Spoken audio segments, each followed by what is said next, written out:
মাম্মা কি বানাচ্ছো? এই দেখো তোমার জন্য একটা মজার পুডিং বানাচ্ছি। কিসের পুডিং মা? এটা কফি পুডিং। কফি কই, এগুলা কি চকলেট? না বাবা, এটা কফি দিয়ে বানিয়েছি। ও, এটা কখন খাবো? কালকে টিফিনে খাবো? কালকে টিফিনেও খেতে পারবা। মা এটা কি? এটা কফি বানিয়েছি। কার জন্য মা? কারো জন্য না বাবা, এই পুডিংটা আমি এই কফিটা দিয়ে বানাবো, তাই এটা আগে দিয়ে দিলাম, তার উপর এই কফি মিক্সটাও দিয়ে দিলাম।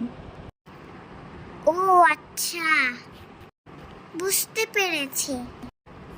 ও মা, ফ্রিজে রাখবো কেন?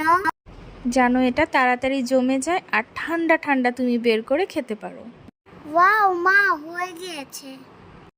হ্যাঁ মা, হয়ে গেছে। এই যে তোমার জন্য এখন কেটে দিচ্ছি, তুমি স্কুলে নিয়ে যেয়ে খেতে পারবা। ইয়ামি। মা, মজা হয়েছে তো। থ্যাংক ইউ বাচ্চা।